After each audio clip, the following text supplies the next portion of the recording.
오늘 하나님께서 우리에게 주시는 말씀은 에베소서 5장 18절에서 21절입니다. 교도하겠습니다. 술 취하지 말라. 이는 방탕한 것이니 오직 성령으로 충만함을 받으라.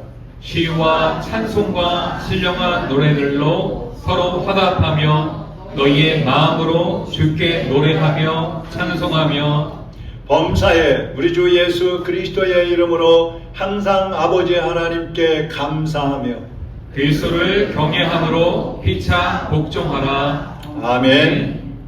하나님 아버지, 오늘도 하나님의 말씀 앞에 겸손하게 앉았습니다. 주님, 이 시간에 우리의 마음이 하나님의 말씀으로 가득 채워지는 시간이 되게 하여 주시옵소서. 머리로 깨달아지고 마음으로 이해가 되고 받아들여지게 하시고 행함으로 옮겨서 하나님의 거룩한 사람들로 성장하게 하여 주옵시고 이 마지막 때에 이 어두운 세상을 비추는 하나님의 빛들로 살아가게 하여 주시옵소서. 이 시간에 종의 입술을 성령님의 도구로 사용하여 주옵시고 진리와 생명의 말씀만을 전하게 하여 주시옵소서. 예수 그리스도의 이름으로 기도하옵나이다. 아멘. 세상에는 하나님께 속한 사람과 마귀에게 속한 두 부류의 사람이 있습니다. 또 성도들을 나누자고 하면 하나님의 인도하심을 받는 성숙한 사람들이 있고 아직까지 믿음이 어려서 마귀가 이끄는 대로 끌려다니면서 살아가는 사람도 있습니다. 마귀는 믿음이 약하고 영이 어린 사람들에게 그들의 그 지식이나 어떤 감정이나 환경을 통해서 그 사람들을 지배하려고 합니다. 근데 우리는 그것이 마귀가 주는 생각이라는 것을 모르기 때문에 자꾸 그것을 받아들이고 끌려다니게 되는 것이죠. 우리가 영적으로 어린 사람들, 믿음이 어린 사람들의 특징들이 있는데요. 그 밑에 보시면요, 남의 말에 잘 끌려다닌다는 것입니다. 보통 귀가 얇다 그러죠. 귀가 얇다. 그러니까 이 사람 말 들으면 그 사람 그게 맞는 것 같고 저 사람 말 들으면 저게 맞는 것 같고 잘 끌려다녀요. 그 다음에 뭐예요? 자, 같이 읽어보죠. 결정을 잘하지 못하고 타인을 의지한다. 결정을 잘 못해요. 결정장애라 그러죠. 다른 사람들이 결정해주면 좋아요. 그 다음에 또 뭡니까? 머리로는 옳고 그름을 아는데 행동으로 옮기지 못하고 남의 눈치를 못한다. 눈치. 결과에 대한 두려움 때문에 또 행동을 못해요. 또 작은 일에도 상처를 잘 받아요. 삐지기를 잘해요. 생각이나 감정을 조절하지 못해가지고 감정에 기복이 심해요. 의지가 약해요. 고집하고 의지는 다릅니다. 그 다음에 또 뭡니까? 무슨 일을 하려고 할 때도 생각이 많아가지고 결정을 못하는 거예요. 그 다음에 또 뭐예요? 죄책감이 심해. 자기의 잘못도 아닌데 자기하고 관련된 또 자신이 참여해서 하던 일들이 잘 안 되면 내 책임인 것 같아. 내 죄인 것 같아. 그래서 힘들어해요. 그 다음에 또 뭡니까? 소심해요. 남 앞에 나서지를 못해요. 그 다음에 다른 사람의 부탁을 거절하지를 못해요. 이런 사람들 있죠? 거절 못하고 그냥 끌려다니는 거예요. 이건 아닌데 그러면서도 그걸 들어줘요. 이게 영이 약해서 그래요. 이 외에도 많은 정상들, 모습들이 있는데 그럼 이런 사람들은 어떻게 해야 되는가? 그것이 이 약한 영을 강화를 시켜야 되는데 믿음을 성장을 시켜야 되는데 오늘 말씀이 그 해답입니다. 한번 따라하겠습니다. 성령 충만을 받으라. 성령 충만을 받으라. 주여 저에게 성령 충만을 주시옵소서. 성령 충만을 주시옵소서. 성령 충만하기를 사모하면서 갈망하면서 하나님 앞에 기도하셔야 돼요. 성령 충만해서 내 영이 강화되기를 갈망을 해야 돼요. 그냥 이대로 좋다. 나는 뭐가 좀 모자란가 봐. 나는 뭐가 부족한 사람인가 봐. 나는 왜 이러지? 그러면서도 그냥 가면 안 돼요. 바꿔질 수가 있다는 거예요. 그 바뀌기 위해서 성령 충만해야 된다는 것입니다. 성령 충만하면 악한 영들의 공격을 막아낼 수도 있고요. 물리칠 수도 있고요. 내 영이 약해서 그동안 막 드러나던 그런 증상들을 완전히 바꿔버릴 수도 있어요. 그래서 여러분 희망을 가지시기를 바랍니다. 나도 바뀔 수 있다. 나도 달라질 수 있다. 할렐루야. 인생을 사는 동안에 가장 중요한 결정이라고 하면 예수님을 믿고 구원받는 겁니다. 아무리 공부를 많이 했어도 돈을 많이 가지고 있어도 아니면 막 공직에 올라가서 높은 자리에 올라가고 나는 이제 사회적으로 성공했어 이렇게 하는 사람들도 세상을 떠나는 날에는요 그것을 가지고 가는 게 아무것도 없어요. 한 번도 경험해보지 못한 고통, 영원한 지옥불에 들어갈 수밖에 없어요. 하나님 없이 살았다면 우리가 천국에 가거나 지옥에 갈 텐데 세상에서 가지고 있던 지위나 권세나 어떤 내가 가지고 있던 재물이나 이런 것들이요 하나도 하나님 없이 살면은요 인정을 받을 수가 없어요. 그런데 예수 그리스도 안에서 살았던 것들은 하나님 앞에 갔을 때 인정을 받는 것입니다. 잘하였도다 열매로 나타나는 거예요. 그래서 모든 사람들은 예수 그리스도를 구주로 믿고 성령을 따라 살아가야 하는 것입니다. 여러분 날씨가 더우니까요 막 귀찮아지잖아요. 하기 싫지요. 뭐 예배고 기도고 뭐 다 귀찮지요. 성경 읽는 거 귀찮지요. 그런데 그런 모습들이 내가 누구를 따라가고 있느냐, 하나님이 원하시는 쪽으로 성령님이 인도하시는 것인가, 아니면 마귀가 좋아하고 마귀가 나에게 귀에 들리지는 않지만 내 마음에 속삭이고 내 마음을 막 잡아 흔들어서 내 몸을 게으르게 만들어 가지고 마귀가 끌고 가는 쪽으로 가고 있느냐, 이거 구분을 하셔야 되는 거예요. 지난주 오후에 제자훈련을 하면서 우리가 예수님 믿고 천국 가는 그 단계가 과정이 있다 그랬죠. 구원의 서정. 그 몇 가지라 그랬어요? 예? 잊어버리셨죠? 잘 잊어버리셨어요. 그래야 제가 다음에 또 할 게 생기지. 9가지가 있다. 9가지. 구원받고 영생을 얻는 데까지 9가지의 과정이 있단 말이에요. 그러니까 우리가 구원받았다고 해서 이제 다 됐어. 나 구원받았으니까 됐어. 이제 아무렇게나 살아도 돼. 여러분 구원파는요, 구원받았으면 이제 다 됐다. 아무렇게나 살아도 된다고 얘기를 해요. 죄를 져도 이미 용서받았기 때문에 상관없다고 해요. 우리가 천국에 들어가는 날까지 계속 훈련하고 계속 성장해야지 우리가 하나님 앞에 섰을 때 잘했다 칭찬받을 수가 있는 것이지, 구원받았어 나 이제 예수님 믿으니까 됐어 그러면서 아무렇게 산다 그러면은요 하나님 앞에 섰을 때 부끄러울 수밖에 없어요. 책망받을 수 없어요. 책망받을 수밖에 없어요. 그럼 우리가 어떻게 해야 됩니까? 성장하기 위해서 어떻게 해야 돼요? 한마디로 성령 충만해야 되는 거예요. 성령을 따라 살아야 되는 거예요. 자, 여러분은 예수님 믿으십니까? 예수님이 하나님의 천지 만물을 창조하신 거 믿으십니까? 예수님이 여러분의 죄와 허물을 위하여 십자가에 못 박혀 죽으시고 부활하신 것을 믿으십니까? 이 세상이 주님이 오셔서 심판하신다는 것을 믿으십니까? 저는 요즘에 막 그 폭염을 보면서요, 야, 이 세상은 가만 놔둬도 망하겠구나, 그런 생각이 들어요. 그냥 이대로 계속 가보세요. 지구는 점점 뜨거워져서 살기 어려워지고, 우리나라에 지금 42도가 넘었잖아요. 올해. 거기다가 막 지진이 일어나고, 폭우가 쏟아지고, 전쟁이 일어나고, 그냥 가만 놔둬도 망해요. 그런데 지구가 망할 때쯤 되면 예수님이 오시는 거예요.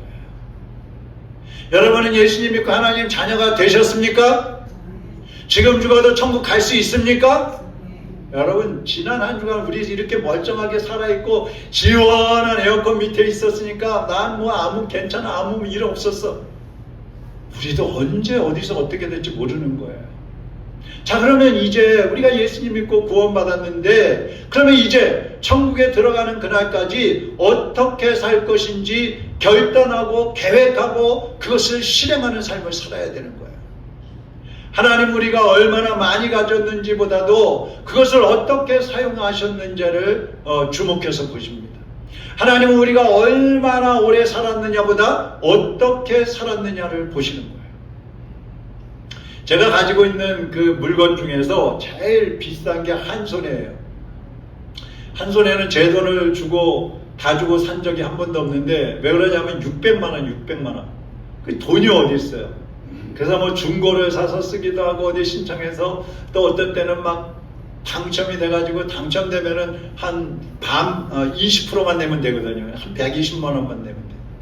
그것도 어렵지만 어쨌든 그렇게 저렇게 해서 사용을 하고 있는데, 제가 가장 애지중지하는 물건이 뭐겠어요? 한 손에. 왜? 비싸니까. 우리가 어떤 비싼 물건을 사면 어떻게 합니까? 애지중지하죠. 막 먼지 털어내고 잘 씻고 잘 보관하고 수시로 괜찮은가 상태를 막 확인하고 그러잖아요. 예수님은요, 온몸에 물과 피를 다 쏟아주시고 생명까지 주시면서 우리의 죄값을 치러주셨어요. 우리가 죄값을 치르지 않으면 천국에 갈 수 없는데, 예수님이 우리의 죄값을 치러주셨단 말이에요. 모든 것을 희생하시고 우리를 위해서 다 내어주셨기 때문에 예수님이 가장 귀하게 여기시는 게 뭐겠어요? 저와 여러분인 것입니다. 예수님은 우리에게 관심이 많으셔요. 모든 관심을 집중하고 계셔요. 그리고 우리가 어떻게 사는지를 지켜보고 계십니다. 그 예수님께서 우리에게 말씀하시는 거예요. 18절 같이 한번 읽어보겠습니다. 술 취하지 말라. 이는 방탕한 것이니 오직 성령으로 충만함을 받으라. 이것을 쉬운 성경에는 이렇게 써 있어요. 술 취하지 마십시오. 여러분의 영적인 삶을 갉아먹을 것입니다. 갉아먹을 것입니다. 술 취하면은요, 몇 가지 특징들이 있다고 그러죠. 저는 취해보지 않아서 모르겠는데, 그런데 그 술 취한 사람의 그 상태하고 성령 충만한 상태하고 내적인 건 다르지만 겉으로 드러나는 모습이 좀 비슷한 모습들이 있어요. 그게 뭐냐면, 첫째는요, 근심 걱정이 없어져요. 저는 술 취한 본 적은 없지만 술 취한 사람들을 많이 봤는데, 이 사람들은요, 뭐 어떤 환경이나 어떤 문제 의식이 없어요. 그냥 항상 천하태평이야, 술만 마시면. 근데 우리가 성령 충만하면 어떻습니까? 아무리 큰 문제와 어려움이 있더라도 그 염려를 다 주님께 맡기고 주 안에서 기뻐하고 감사하는 삶을 사는 거예요. 또 두 번째로는요, 술 취하면은요, 두려움이 없어요. 두려움. 술 취한 사람은 호랑이 같은 상사, 평소에 막 무서워했던 상사도 무섭지 않아. 그냥 들이받는다 그러죠. 높은 곳에서 막 뛰어내리기도 하고요, 깊은 물에 막 뛰어들기도 하고요, 사고나 질병을 두려워하지 않아요. 그래서 술 취한 사람들이 운전하면 폭탄이라 그러잖아요. 시험. 근데 성령 충만하면 어떻습니까? 소침했던 사람도요, 담대해지고요, 불안과 두려움에 살던 사람이 평안해지고요, 어떤 일을 잘 하기 어려워했던 사람이 이제는 앞장서서 막 봉사하고 전도하고 일어나서 하는 거예요. 전능하신 하나님을 의지하다 보니까 부끄러움이 없어요. 소심하지 않아요. 담대해지는 거예요. 술 취한 사람들하고 비슷하죠. 세 번째로, 술 취한 사람의 좋은 특징 중에 한 가지가 있는데, 술이 깨면은 좀 달라질 수도 있지만 술 한 잔 마시면서 화해한다는 거예요. 원수가 없어. 술만 마시면 그냥 다 용서가 되는 거예요. 화해하자 그러는 거예요. 성령 충만한 사람은 어떻습니까? 원수가 없지요. 미워했던 사람과도 화해를 하게 되는 것입니다. 그 사랑의 원자탄이라고 불리는 손양원 목사님은 자기의 친아들, 두 아들을 죽였던 사람을 자기의 양자로 삼았잖아요. 어떻게 그럴 수가 있어요? 성령 충만하니까 가능했던 것입니다. 여러분, 성령 충만하면요, 우리의 몸과 우리의 마음이 회복이 됩니다. 그리고 우리의 삶이 달라지는 거예요. 변화가 일어나는 거예요. 베드로 한번 보세요. 베드로는 예수님이 체포되기 전에 내가 이제 좀 있으면 잡혀갈 거고 내가 고난당할 거야. 그러니까 베드로가 뭐라 그럽니까? 아, 예수님, 저도 가겠습니다. 저도 예수님 죽으시는 데까지 함께 가겠습니다. 막 큰 소리 쳤어요. 다른 제자들은 가만히 있는데. 그런데 예수님 막상 잡혀가시니까 어떻게 했어요? 작은 여자아이 앞에서도 나 예수님 몰라. 그 예수님은 받아야지 마땅해. 막 예수님을 저주하면서 부인해버렸어요. 예수님이 돌아가신 다음에 제자들이 자기들도 붙잡혀갈까봐 이제 문 잠가놓고 숨어 있었거든요. 그때 베드로도 그 자리에 있었어요. 근데 부활하신 예수님이 오셔가지고 제자들에게 너희가 성령의 충만을 받으라 그렇게 말씀하시면서 숨을 내쉬고요. 그리고 예수님이 승천하신 다음에 마가다락방에 모여서 성도들이 기도하는데 성령이 임하셨잖아요. 그 성령이 임하시니까 어린 여자아이 앞에서 예수님을 모른다고 부인했던 그 베드로가 수천 명 모인 앞에서 막 복음을 전하는 거예요. 예? 두렵고 무서워했던 사람이 복음의 증인이 되어버렸어요. 그러다가 붙잡혀갔어요. 공회 사람들이 말합니다. 베드로, 너 이제 예수를 전하지 마. 예수의 부활을 전하지 마. 그때 베드로가 뭐라 하는지 아세요? 내가 사람의 말을 듣는 것보다 하나님 말씀에 순종하는 것이 마땅하지 않습니까? 그 앞에서 그래요. 다른 때 같으면 아마 벌벌 떠면서 알겠습니다, 알겠습니다, 다시는 안 하겠습니다 그랬을 거예요. 겁쟁이 베드로가 끝까지 복음을 전하다가 결국에는 순교를 하죠. 거꾸로 십자가에 못 박혀 죽었다고 하잖아요. 여러분, 오늘 본문 말씀은 성령 충만한 사람이 어떻게 살아야 하는지 말씀을 해주고 있어요. 우리가 성령이 충만해지면 어떻게 삶이 변화되는지 말씀을 해주고 있어요. 그것이 뭐냐 하면 첫째는 한번 따라 합시다. 찬양하라. 찬양하라. 찬양하는 거예요. 19절 보세요. 시와 찬송과 신령한 노래들로 서로 화답하며 너희의 마음으로 주께 노래하며 찬송하며 그랬어요. 찬송은요 귀신을 쫓아냅니다. 찬송을 하면은요 기적이 일어나는 거예요. 다윗이 소년 시절에 자기 장인이 되는 그 사울 왕이 귀신이 들렸어요. 왕인데 귀신이 들렸어요.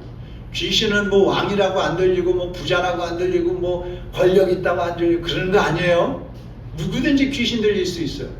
근데 사울 왕이 귀신 들렸는데 다윗이 그 앞에서 악기를 연주하면서 찬양을 했어요. 그랬더니 그 사울 왕에게 들렸던 귀신이 쫓겨나가 버렸어요. 바울과 실라가 예수 그리스도를 전하다가 붙잡혀가지고 감옥에 갇혔어요. 쇠사슬에 꽝꽝 묶여가지고 지하에 갇혀있는데 밤중에 막 찬양을 하고 기도를 했더니요 지진이 일어나면서 옥문이 열려지고 그 묶였던 쇠사슬이 다 끊어져 버렸어요. 뭐 할 때요? 찬양할 때. 찬양할 때는 성령님이 찾아오십니다. 성령님이 찾아오시니까 마귀는 도망가는 거예요. 여러분이 우울하고 답답하고 막 힘이 없고 귀찮고 삶이 무기력해지고 그럴 때요 뭐 해야 돼요? 찬송을 해보세요. 찬송을 하면 성령님이 임하시고요 생각이 바뀌고 감정이 바뀌어지고요 분위기가 막 달라져 버리는 거예요. 내가 막 어둡고 침침하고 칙칙하고 답답했던 그런 분위기였었는데 찬양을 하다 보면 분위기가 막 밝아지고 막 기뻐지고 감사가 넘치고 희망이 넘치는 분위기로 바뀌어져 버리는 거예요. 실제로 느껴지는 거예요. 그게 그 찬양을 해보시기 바랍니다. 예배 시간에도요 찬양할 때 연세가 드셨던 뭐 젊은 사람이든 막 박수 치면서 예수님께 집중하면서 찬양을 해버리세요. 완전히 분위기가 달라지는 거예요. 근데 찬양 시간에 그냥 입 꼭 다물고 찬양을 하든지 말든지 기도를 하든지 말든지 말씀을 하든지 말든지 뭐 아멘도 안 하고 찬양도 안 하고 입 꽉 다물고 있으면은요 악한 영이 찾아오도록 내버려 두는 거예요. 마귀는 그러거든요. 찬양하지 마라, 아멘하지 마라, 입 벌리지 마, 눈 감어, 귀 막어. 설교를 하든 말든 찬양을 하든 말든 너는 신경 쓰지 마. 이게 마귀의 소리예요. 근데 거기에 나를 맡겨놓고 있는 거예요. 여러분 우리 노래방 가보셨죠? 가보신 분들 많죠? 노래방에 가면 노래 어떻게 해요? 예? 안 가보셨어요? 신나는 정도가 아니에요. 목이 터져라 불러요. 그러면 뭐 나중에 빵빠레 올리고 90몇 점 100점 나오고 와 100점 나왔어. 그렇게 좋아하면서 하나님 앞에는 찬양을 드릴 때는 모기 소리처럼 입도 안 벌리고 살아계신 하나님이 내 앞에서 지금 찬양을 받기 원하시는데 그 앞에 나와가지고 찬양을 안 한단 말이에요. 일상생활 속에서도 하나님을 찬양해야 되는데 찬양을 안 하고 세상 노래 틀어놓고 그거 좋다고 그냥 꿍짝꿍짝. 요즘에 TV에서 유행하는 노래들이 뭐예요? 예? TV를 안 보셔서 모르시는구나. 거룩하셔도. 트로트. 뭐 7살, 9살, 무슨 12살 이런 아이들이 나와서 트로트를 한다 그래요. 근데 막 가수 뺨을 치게 한답니다. 그런 거는 좋아서 보면서 완전 찬양은 듣지도 않아. 여러분, 찬양을 할 때 기적이 일어납니다. 찬양을 할 때 병도 치료됩니다. 찬양을 하면은요 귀신이 도망가는 거예요. 놀라서. 찬양하시기를 바랍니다. 입을 벌리시기 바랍니다. 두 번째로는요, 성령 충만하면요 감사하는 거예요. 20절 한번 읽어보겠습니다. 시작. 범사에 우리 주 예수 그리스도의 이름으로 항상 아버지 하나님께 감사하며. 아멘. 제자들이 마가다락봉에 모여서 기도할 때에 성령님이 임하셨잖아요. 성령님이 임하시니까 환경은 바뀌지 않았어요. 여전히 핍박을 합니다, 사람들이. 그리고 어려운 환경에 복음 전하기에. 그럼에도 불구하고 그들은 범사에 감사하면서 복음을 전하는 거예요. 성령 충만해지면요 모든 것이 긍정적이 됩니다. 만족하게 됩니다. 뭐 많고 적고 뭐 건강하고 아프고 관계없어요. 만족해요. 감사해요. 크리스토문요 지옥도 감사하다고 그랬어요. 지옥. 왜 감사하냐? 지옥이 있음으로 인해서 성도들을 올바른 길로 가도록 경고하고 위협해 주니까 지옥도 감사하다. 어떤 사람들은 아니 사랑의 하나님이 왜 지옥을 만들어 놓으셨어? 그러죠. 왜 만드셨겠어요? 하나님은요 사랑의 하나님이시지만 공의의 하나님이에요. 죄는 심판하셔야 되고요 의인은 상급을 주시는 거예요. 그래서 지옥을 만드시는 것이 마땅한 거예요. 성도는요 우리를 대신해서 십자가에 못 박혀 돌아가신 그 예수 그리스도의 은혜를 항상 감사해야 하는 것입니다. 항상 주님께서 여러분과 함께 하시는 것을 감사하시기를 바랍니다. 여러분이 사용하고 살아가는 데 필요한 모든 것을 하나님이 주셨다는 것을 감사하시기를 바랍니다. 불평하고 다른 사람을 막 비판하고 다른 사람들의 약점을 이제 끄집어내고 자기의 정욕을 따라 사고 또 감정대로 살아가는 사람들은요 성령 충만한 사람이 아니고 악령 충만한 사람이에요. 악령이 충만한 사람도 있어요. 사사건건 부정적이고 사사건건 감정으로 하고 다른 사람은 생각하지 않고 자기 감정대로 자기 악령대로 움직이는 사람들, 악령 충만한 거예요. 악한 귀신들이 여러분을 끌고 다니도록 내버려 두지 마시고 하나님의 성령님께 여러분을 맡기시고 성령이 인도하시는 대로 순종하며 나가시기를 바랍니다. 세 번째로 성령 충만한 사람은요 사람을 귀하게 여긴다는 것입니다. 21절 한번 보겠습니다. 시작. 그리스도를 경외함으로 피차 복종하라. 여러분 우리 복종하라 그러면 기분 좋아요 나빠요? 남편한테 복종하십시오. 어른들한테 복종하십시오. 순종하십시오. 그건 기분 좋아요 나빠요? 별로 안 좋죠? 근데 그래서 하나님께서 말씀하실 때 하나님을 경외함으로 복종해라. 하나님을 생각하면서 복종하라는 거예요. 보통 사람들은 다른 사람이 잘 되면 막 시기하죠. 다른 사람이 나보다 칭찬받으면 배 아파요. 비판합니다. 오히려 딴 사람들이 나보다 잘 풀리는 거 보면 막 배가 아프다 그러죠. 그런데 성령 충만한 사람은 그렇지 않아요. 상대방을 존중해주고 상대방을 존경하고 상대방이 잘 되면 막 축하를 해주는 거죠. 성령 충만한 사람의 가장 큰 특징은 뭐냐 하면 사람들을 볼 때 어떤 저 사람이 뭐 사회적으로 지위가 높으냐 낮으냐 귀하냐 천하냐 뭐 돈이 많으냐 적으냐 그런 거 보지 않아요.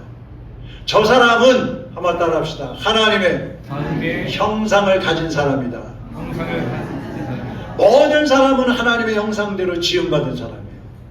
그래서 우리는 사람을 볼 때 저 사람은 하나님의 형상을 가진 소중한 사람이다, 이렇게 봐야 되는 거예요. 이게 성령 충만한 사람이에요. 여러분 한번 옆 사람 한번 보시죠. 귀해 보입니까? 별거 아닌 것처럼 보이십니까? 예? 정말 귀해 보이십니까? 예뻐 보여요. 예, 예뻐 보여요. 그래, 예뻐 보여야 돼요. 소중해 보여야 돼요. 정말 저 사람 없으면 안 되겠다는 그런 마음이 들어야 돼요. 예수님이 돌아가시고 나니까 이제 제자들이 문 잠그고 숨어 있었다 그랬잖아요. 붙잡혀 갈까봐. 그때 부활하신 예수님이 오셔가지고 그들에게 첫 번째로는 예수님의 증인이 되라는 말씀을 하셔요. 주님이 십자가에 못 박혀 죽으셨다가 부활하신 것을 전하는 증인이 되어라, 이렇게 말씀을 하시면서 덧붙이는 말씀이 요한복음 20장 22절이에요. 한번 같이 읽어보겠습니다. 시작. 이 말씀을 하시고 그들을 향하사 숨을 내쉬며 이르시되 성령을 받으라. 뭐라고요? 성령을 받으라. 예수님이 하늘로 올라가시면서 승천하시면서 가장 마지막으로 우리에게 하신 말씀이에요. 성령을 받으라. 아무리 제자들이 나는 하나님의 뜻대로 살겠습니다 그렇게 결심하고 살았어도요, 성령 충만하지 않으면 못하는 거예요. 미국에 니키 크루즈라는 사람이 있었어요. 이 사람은 깽단의 두목이었어요. 일상생활이 싸우고 칼부림하고 심하면 사람을 막 죽이는 그런 사람이었어요. 근데 어느 날 거리를 가다가 데이빗 윌커슨이라는 목사님을 만났어요. 근데 그 목사님이 예수님을 전하는 거예요. 당신도 예수님 믿고 구원받을 수 있습니다. 예수님 믿으십시오. 그러니까 이 사람이 너 죽여버릴 거야. 그러니까 이 윌커슨 목사님이 이렇게 말했어요. 네가 나를 토막내더라도 그 조각마다 예수님은 너를 사랑하신다고 외칠 것이다. 네가 나를 토막내서 죽이면 내 토막난 몸뚱이 한 조각 한 조각이 너한테 그럴 거야. 야, 예수님은 너를 사랑하신다, 이렇게 말할 거라는 거야. 근데 그 말이 이 사람 가슴에 꽉 박혔어. 그래서 얼마 후에 예수님을 영접하고 변화가 됩니다. 그리고 전도자가 됐어요. 세계를 다니면서 복음을 전하고 특별히 수많은 청소년들, 죄악에 빠져 사는 청소년들을 하나님께로 돌아오게 하는 전도자의 삶을 살았어요. 성령님은요, 폭력배를 하나님의 종으로 바꿔버리셨어요. 여러분이 신앙생활을 잘하겠다고 결심하고 또 자녀들을 잘 키워보겠다고 계획하고 내가 재정관리 돈관리를 잘 해가지고 제대로 사용하게 보겠다고 이제 계획하고 또 내 건강을 잘 지켜서 올바로 살겠다고 아무리 애쓰고 힘써도요, 여러분을 지배하려고 하는 여러분의 생각과 여러분의 지식과 여러분의 환경을 지배하는 악한 영을 이길 수가 없어요. 내 노력, 내 결단, 내 계획 가지고 마귀를 이길 수 없어요. 하나님의 도우심 없이는, 성령의 인도하심 없이는 우리는 이 세상을 이겨나갈 수가 없는 것입니다. 그래서 예수님은 우리에게 성령 충만을 받으라 말씀하십니다. 사랑하는 여러분, 성령 충만하시기 바랍니다. 성령 충만을 받으시기를 바랍니다. 요즘에 여러분 자신이 악령에게 끌려다니고 있는지 성령님의 인도하심을 받고 있는지 여러분 자신 한번 살펴보세요. 내가 내 육신의 감정대로 내 유익을 위해서 내 육신대로 내 환경에 얽매이고 흔들리면서 왔다 갔다 하고 있는지, 아니면 내 감정도 조절이 되고 환경도 절제가 되고 또 내 어떤 조건에 관계없이 나는 하나님의 뜻을 따라 살고 있는지 여러분 자신 한번 점검해 보시란 말이에요.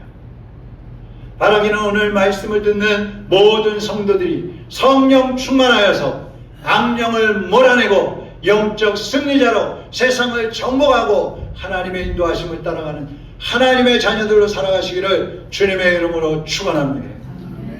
기도하겠습니다. 하나님 아버지,